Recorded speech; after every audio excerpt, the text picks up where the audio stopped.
မျက်နှာဖုံးအတုဆွတ်ပြီးတော့တည်င်းကျွညာခဲ့ရဲဆိုတဲ့နာမည်ကြီးတည်င်းဌာနအကြောင်းပဲဖြစ်ပါတယ်။ American ဒုတိယရေတပ်ဗိုလ်ချုပ်ကြီးဟောင်းဖြစ်တဲ့ Robert Stein Howard Jr. ဆိုတဲ့သူကိုအီရန်အမေရိကစစ်ကိုတုံးတက်ပေးဖို့အတွက်နာမည်ကြီးတည်င်းဌာနတစ်ခုကနေပြီးတော့လှမ်းခေါ်ခဲ့ပါတယ်။သူတုံးတက်ပြနေတဲ့အချိန်မှာလူတွေကထူးဆန်းတာတွေကိုတွေးရှိလိုက်ရတယ်။သူ့ရဲ့မျက်နှာကတမျိုးကြီးဖြစ်နေရပြီးတော့သူ့ရဲ့မေးစည်းအောက်ကနေရာကမျက်နှာဖုံးအတုဆွတ်ထားသလိုဖြစ်နေတာပေါ့နော်။အဲ့ဒီမျက်နှာဖုံးအမျိုးအစားကဆီလီကိုအသားရောင်အမျိုးအစားဖြစ်ပြီးတော့ကျွန်တော် line ပေါ်မှာနာမည်ကြီးတယ်ပေါ့နော်။ကျွန်တော်အခုပြထားတဲ့ဗီဒီယိုကြည့်လိုက်ပါ။အဲ့ mask တွေကအပြင်ကလူတွေနဲ့တော်တော်လေးကိုတူတယ်ဗျ။အခုဒီကိစ္စမှာပိုထင်ရှားသွားစေတဲ့အချက်ကကြတော့ဒီအောက်ကအရာလေးပဲဖြစ်ပါတယ်ပေါ့နော်အဲ့အရာလေးကဒီဆီလီကို mask တဲ့တော်တော်လေးကိုတူနေတယ်ပေါ့နော်အဲ့ဒါကိုလူတွေအများကြီးကလည်းပြောနေကြတယ်ဂျင်းဌာနကပြန်လည်ဖြည့်ရှင်းတာကြတော့ဒါကားရဲ့အလင်းရဲ့အင်ကြီးရဲ့မိုက်ခရိုဖုန်းရဲ့အကြောင်းဖြစ်သွားတယ်ပေါ့နော်အဲ့လိုပုံပေါက်သွားတယ်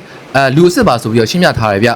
ပေမဲ့လူတွေကလက်မခံကြပါဘူးဒီကဆီလီကို mask တက်ထားပါတယ်ဆိုပြီးတော့ပဲပြောနေကြပါတယ်ဗျဒီလိုဖြစ်ရမျိုးကားရဲ့အဲ့သတင်းဌာနကိုလာတဲ့တခြားတော့ဧည့်သည်တွေမှာလည်းဖြစ်ခဲ့ဘူးလေဆိုပြီးတော့ဆွဆွဲပြောနေကြတာကိုလည်းတွေ့ရှိပါသေးတယ်ဟုတ်ကဲ့ပါဒီကိစ္စကိုလည်းဘလို့ထင်လဲဆိုတာကိုကွန်မန့်မှာအကြံပေးပြောဆိုပေးပါဦးဗျဟုတ်ကဲ့ပါကျွန်တော်ထူးဆန်းတာတွေဘုဒ္ဓရရစာရဲ့မြစ်တက်ဆက်ပေးနေပါတယ် follow လုပ်ပေးကြပါအောင်ဗျအားလုံးကျေးဇူးတင်ပါတယ်